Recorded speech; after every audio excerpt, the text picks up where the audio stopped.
Your coworker just sent another passive-aggressive email, and you can feel that familiar heat rising in your chest. Your jaw clenches. Your heart pounds. You're about to fire back something you'll regret. But what if I told you that Buddhist monks have a 5-minute protocol that could stop this cycle completely? Welcome to the modern sages. Ancient wisdom, modern application. Today, the counterintuitive story of how monks transform rage into clarity. What modern neuroscience reveals about anger's grip on your brain, and your 2-minute practice to break free from fury's prison. Picture this. 2 Buddhist monks walking down a dusty village road in 20th century Vietnam. The sun beats down mercilessly. These aren't just any monks. Both survived years of brutal torture in the same prison. Beaten, starved, humiliated by guards who despised their faith. The first monk, his eyes serene despite everything he's endured, turns to his companion and asks a simple question. Have you forgiven our captors? The second monk's face transforms. His fists clench. Veins bulge on his forehead. His voice erupts with years of suppressed rage. Never!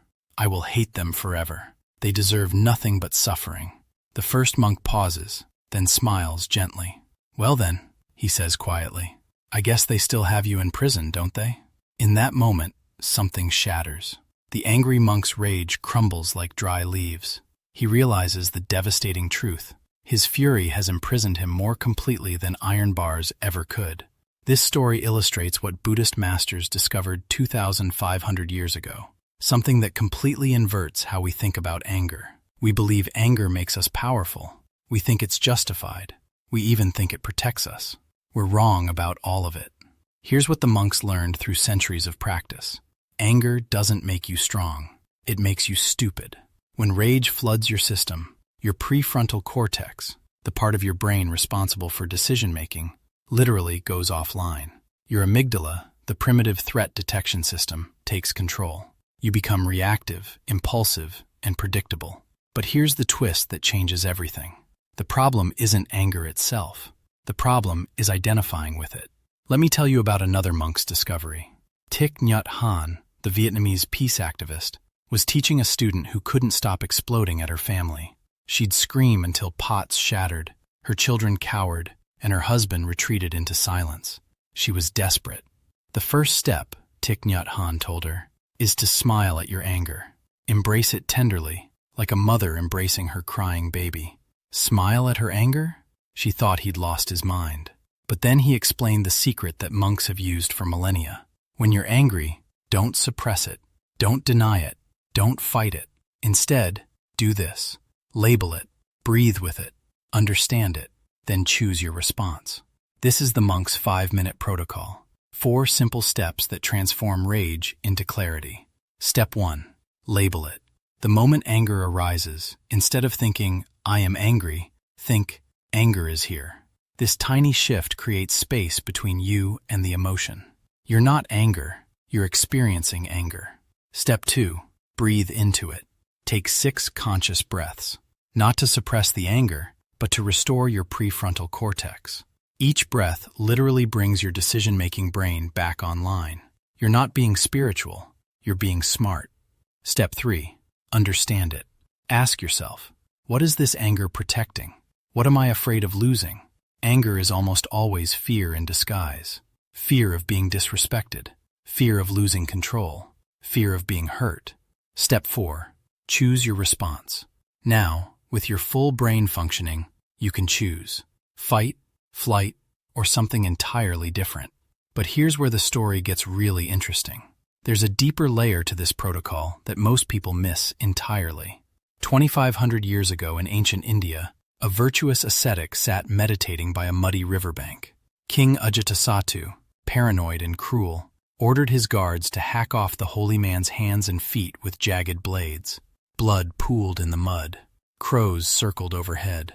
The king's ministers watched in horror as the ascetic lay dying, his limbs severed. They begged him, "Curse that devil king! Call down vengeance!" The dying man's response changed everything. With his final breaths, blood still flowing from his wounds, he smiled faintly and spoke, "May the king who severed my limbs, and all of you, live long in boundless happiness. The virtuous never rage." Those were his last words. In his moment of ultimate suffering, he chose compassion over vengeance, blessing over curse, love over hate. This story reveals the deepest secret of Buddhist anger management. The goal isn't to eliminate anger, it's to transmute it into something more powerful. And here's what modern neuroscience has discovered. He was absolutely right. When you practice loving kindness towards someone who's hurt you, your brain literally rewires. The neural pathways associated with anger and stress weaken. The pathways associated with empathy and emotional regulation strengthen. You're not just being noble, you're upgrading your operating system. But let's be practical. You're not a monk. You don't have years to master this. You need something that works in the heat of the moment. When your boss humiliates you in a meeting, when your partner says something cutting, when that driver cuts you off in traffic. Here's the monk's emergency protocol, refined for real life. When anger hits, immediately do this. Name it, tame it, reframe it, claim it. Name it. I notice anger arising. Just that sentence creates psychological distance. Tame it. 6 deep breaths. Count them. This isn't meditation. It's emergency brain restoration. Reframe it. Ask, what is this trying to protect? Shift from victim to detective. Claim it. Choose your response consciously. You've just gone from reactive to responsive in under 2 minutes.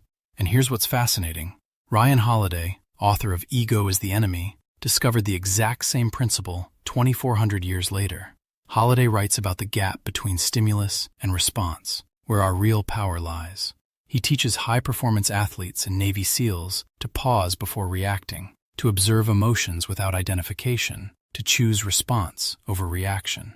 This isn't just ancient philosophy, it's backed by modern performance psychology. MMA fighters train emotional regulation the same way they train physical skills, because anger makes you sloppy, it makes you predictable, it makes you lose. The real strength isn't in the rage, it's in the pause. Now for the 2-minute practice.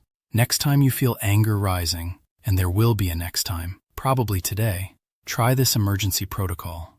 First, immediately say out loud or think clearly, I notice anger is here. Don't say, I am angry. Say, anger is here. Feel the difference. Second, take 6 conscious breaths. Count them. 1, 2, 3, 4, 5, 6. Your only job is counting. Third, ask yourself, what is this anger trying to protect? Write down the first thing that comes to mind. Finally, choose one conscious response instead of reacting, even if it's just walking away for 5 minutes. That's it. Name, tame, reframe, claim. Do this once, and you'll understand why monks call anger a prison you can unlock from the inside. Here's the principle in one line. Anger feels powerful, but makes you powerless. The real strength is in the pause between trigger and response. Here's what to try. The next time fury rises, remember the 4-step protocol. You're not suppressing anything. You're reclaiming your power to choose. Now I'm curious, what triggers your anger fastest? Being disrespected or feeling out of control? Drop your answer like this. My trigger. 1 pause. I'll try. If you want more ancient wisdom with modern application, subscribe. We post daily techniques that actually work in real life.